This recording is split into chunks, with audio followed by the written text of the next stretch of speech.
100% یہ چیز لازم آ رہی ہے کہ ایک غیر نبی کو نبی کی ہم پلہ، یا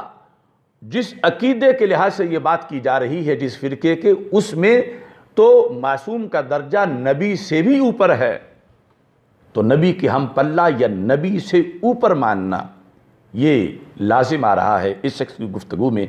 اور یہ اس درجے کی توہین نبوت ہے کہ جس کو 14 صدیوں کے اندر ائمہ نے کفر قرار دیا ہے۔ تو یہ شخص اس ملک میں تحفظ ناموس رسالت کی بات کرے گا، یہ شخص اس ملک کے اندر ناموس رسالت پہ پہرا دے گا؟ افسوس ہے مجھے یہ دائیں بائیں بیٹھے ہوئے اصحاب جبہ و دستار کو، میں ان کی سیادت کو چیلنج نہیں کرتا، میں ان کے علوم دینیا کی مہارت کو چیلنج نہیں کرتا، مگر کیا کہا جائے کہ اتنا بڑا کفر بکا جا رہا تھا اور یہ سارے وہاں بیٹھے داد دے رہے تھے۔ ان تمام لوگوں کو بھی اپنی اپنی حیثیت واضح کرنا چاہیے، ورنہ آگے جو حکم لگے گا اس کے لحاظ سے ان سب کو حصہ ملے گا۔ میں نے اس مسئلہ میں جو پہلے میری گفتگو کے لحاظ سے ملک کے اندر ایک مسئلہ چل رہا تھا، جو کہ میں نے حضرت سیدنا پیر مہر علی شاہ صاحب رحمہ اللہ تعالیٰ کی کتاب تصفیہ کے لحاظ سے گفتگو کی، جو انہوں نے روافض کی اس دلیل میں کہا کہ جب سیدہ پاک رضی اللہ تعالی عنہا دعویٰ کر رہی تھی فدق کا، تو وہ ناجائز کام کا ارتکاب کیسے کر سکتی تھیں؟ یعنی خطا کا وہاں تو امکان ہی نہیں تھا، اور حضرت پیر صاحب رحمۃ اللہ علیہ نے تصفیہ میں جواب میں کہا نہیں، خطا کا امکان تھا، جو اصول کے مطابق آگے چونکہ ایک ماضی کی بات ہے جو یقیناً ہو چکی ہے، تو اس لحاظ سے وہ جب امکان اس کا ذکر کریں گے تو وہ وقوع کے معنی میں ہوگا۔ جس طرح آج کوئی کہتا ہے حضرت آدم علیہ السلام کے لحاظ سے، کوئی کہتا ہے ان کا وہ جو دانا کھانا، اس کے لحاظ سے ایک بندہ کہتا ہے کہ حضرت آدم علیہ السلام کے معاملہ میں خطا کا امکان ہی نہیں، دوسرا کہتا ہے خطا کا امکان ہے، تو جو ہے کہہ رہا ہے وہ چونکہ ماضی میں جو واقعہ ہو چکا ہے اس کے لحاظ سے امکان کہنے کا مطلب وقوع بیان کرنا ہے، چونکہ اس میں تو اختلاف ہی نہیں، ماضی میں ان کا گندم کا دانہ کھانا، اور ایسے یہاں بھی اختلاف نہیں کہ سیدہ پاک رضی اللہ تعالی عنہ نے دعوی فدق فرمایا تھا۔ اب روافض سیدنا صدیق اکبر رضی اللہ تعالی عنہ پر سارا بوجھ ڈالنا چاہتے ہیں اس بنیاد پر کہ سیدہ پاک رضی اللہ تعالی عنہ تو معصومہ تھیں، ان کے دعویٰ میں تو خطا کا امکان ہی نہیں تھا۔ تو حضرت پیر صاحب نے جواب دیا کہ اس طرح تم سیدنا صدیق اکبر رضی اللہ تعالی عنہ کو معاذ اللہ ظالم یا غاصب قرار نہ دو، ہرگز وہ ظالم یا غاصب نہیں، اور حضرت سیدہ پاک رضی اللہ تعالی عنہ بہت سی شانوں کی مالک ہیں مگر معصومہ نہیں، اور جب معصومہ نہیں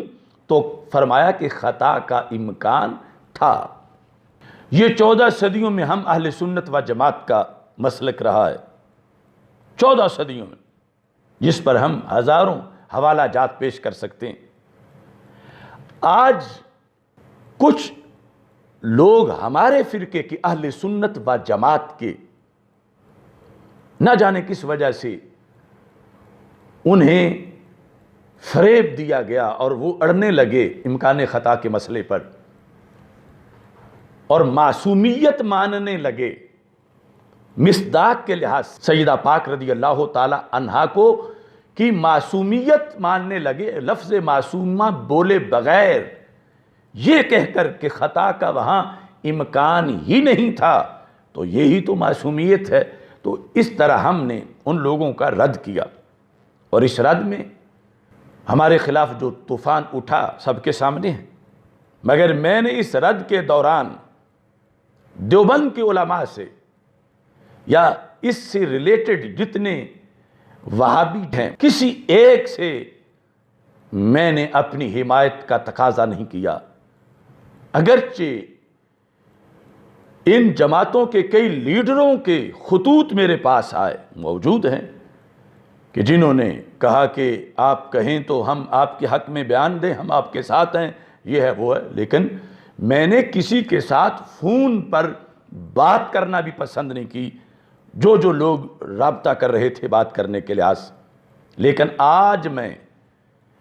اس شخص کے لحاظ سے علماء دیوبند اور تمام وہابی جماعتیں، خواہ وہ مقلد ہوں یا غیر مقلد جو اپنے آپ کو اہل حدیث کہتے ہیں، خواہ ان کا تعلق ان کی کسی سیکشن سے بھی ہو، میں آج مسئلہ پوچھتا ہوں کہ اس شخص نے جو یہ کہا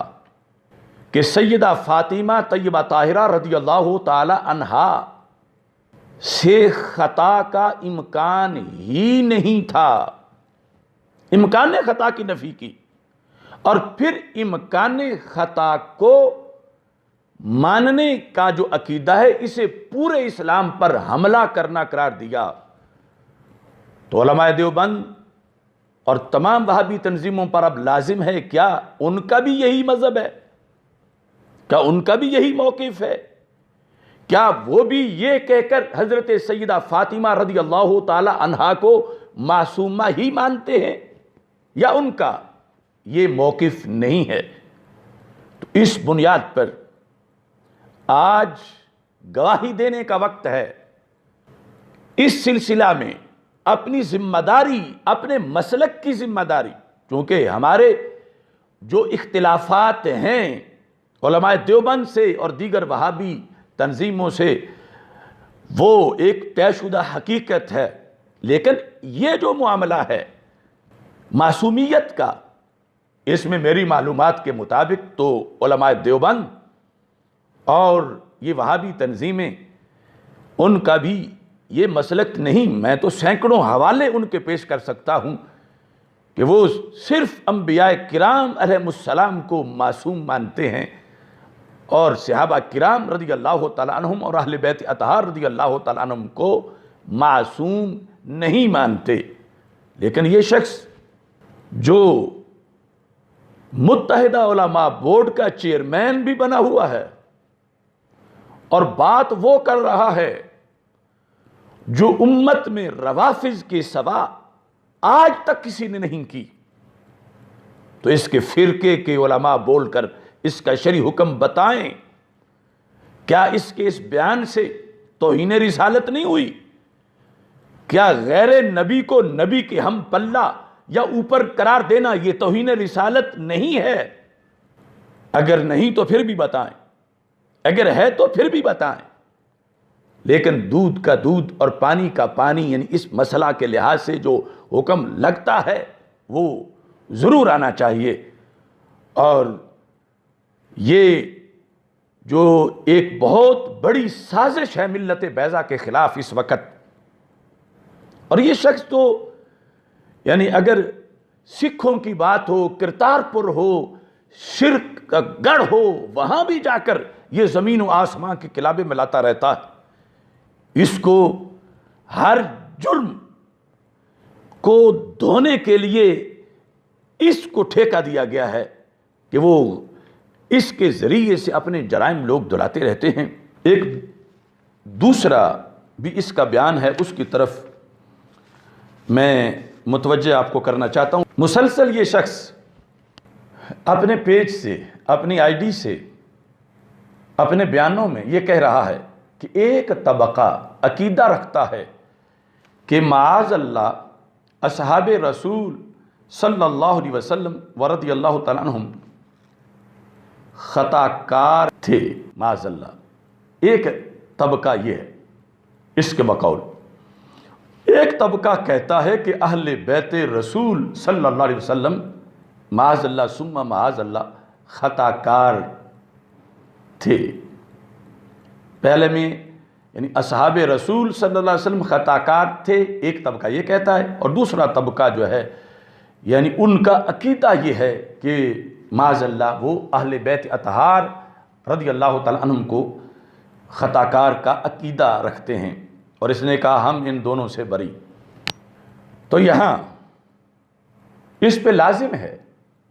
اگر اس نے یہ بیڑا اٹھا رکھا ہے اتحاد امت کا، تو پھر بتائے وہ طبقہ کون ہے اس ملک میں کہ جو اصحاب رسول صلی اللہ علیہ وسلم کو خطا کار کہتا ہے، ان کا عقیدہ ہے۔ اور میرے پاس اس طبقے کے سینکڑوں حوالہ جات ہیں، بلکہ اب تو سوشل میڈیا پر خطا کار تو لفظ ہی چھوٹا سا ہے ان کے لحاظ سے، وہ تو صحابہ کرام رضی اللہ تعالی عنہم پر معاذ اللہ وہ لفظ بول رہے ہیں، بولتے ہیں واضح طور پر، جن سے سینہ پھٹ جاتا ہے۔ اور صحابہ کرام رضی اللہ تعالیٰ عنہم تو کیا، انبیاء کرام علیہم السلام کے بارے میں، خود رب ذوالجلال کی الوہیت کے بارے میں وہ طبقہ بول رہا ہے، لیکن مبہم نہ رکھا جائے، معین کرو وہ کون طبقہ ہے۔ فرض ہے تجھ پر، اگر تم ذرہ بھر بھی ذمہ دار ہو تو پھر بتاؤ قوم کو کہ اتنا بڑا جرم کون سا طبقہ کر رہا ہے۔ اور دوسری طرف یہ کہ اہل بیت رسول صلی اللہ علیہ وسلم کے بارے میں ایک طبقہ یہ عقیدہ رکھتا ہے کہ وہ خطا کار تھے، یہ بھی فرض ہے تم پر، اور قرض ہے کہ دنیا کو بتاؤ کہ وہ کمینے کون لوگ ہیں جو اہل بیت اطہار رضی اللہ تعالی عنہم کو خطا کار مانتے ہیں۔ میں اعلان مسلک اہل سنت کی صداقت کی ترجمانی کر رہا ہوں۔ ہم صحابہ کرام رضی اللہ تعالی عنہم اور اہل بیت اطہار رضی اللہ تعالی عنہم کی محبت کو عشق رسول علیہ السلام کے لحاظ سے ضروری سمجھتے ہیں اور ایمان سمجھتے ہیں۔ ہمارا یہ یقین ہے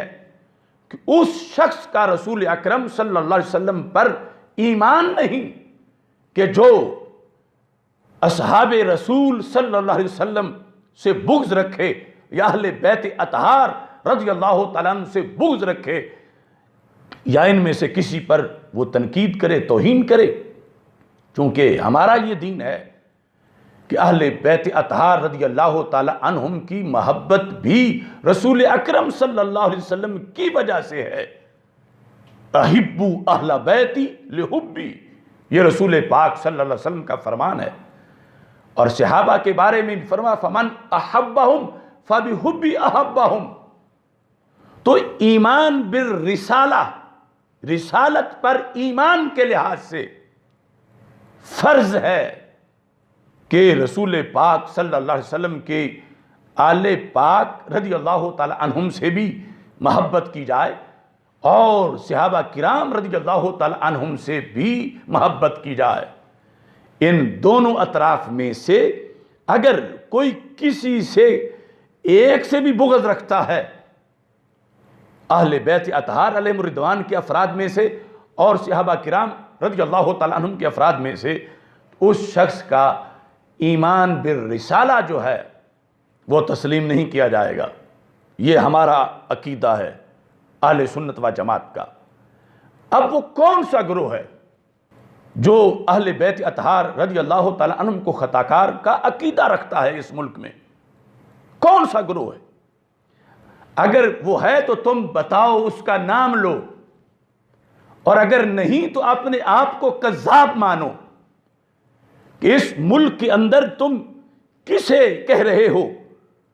ہاں، اگر تم یہ کہنا چاہتے ہو کہ میرے لحاظ سے جو میری گفتگو ہے جس میں مشروط طریقے سے روافض کو جواب دیتے ہوئے خطائے اجتہادی وہ بھی مخصوص وقت میں جو فوراً حدیث سنتے ہی ظاہر ہو گئی، وہ خطا جو عیب نہیں، معصیت نہیں، گناہ نہیں، جس پر رسول پاک صلی اللہ علیہ وسلم نے ارشاد فرمایا من اجتہد فاخطأ فلہ اجر، اس کے لحاظ سے اگر تم پورا کوئی فرقہ اور اس کا عقیدہ بتا رہے ہو تو میں تمہیں چیلنج کر رہا ہوں، جس مقام پر جس بات کی وضاحت میں وہ لفظ میں نے بولے وہ 14 صدیوں کے اکابر اہل سنت کا عقیدہ ہے، اور صرف ہمارے اکابر کا ہی نہیں، تم اپنے مسلک کے اکابر کی کتابیں کہو گے تو میں سینکڑوں پیش کر سکتا ہوں۔ اور پھر کتنا بڑا جھوٹ ہے کہ تم یہ کہہ رہے ہو کہ ایک طبقہ کہتا ہے کہ اہل بیت رسول صلی اللہ علیہ وسلم معاذ اللہ خطا کار ہیں۔ کس نے کہا؟ خطا کار اور خطا میں تو بڑا فرق ہے۔ خطا اجتہادی تو ثواب ہے، اجر ہے، اور خطا کار تو وہ ہوتا ہے جس کو خطا کی عادت پڑی ہوئی ہو۔ یہ کہاں سے تم نے لفظ گھڑے؟ اور یہ یاد رکھو 295 کے لحاظ سے اگر تحفظ کرنا ہے ناموس رسالت کا، ورنہ وہ جو گستاخ گورنر کا وکیل ہو اس سے توقع کیسے کی جا سکتی ہے کہ وہ ناموس مصطفیٰ علیہ السلام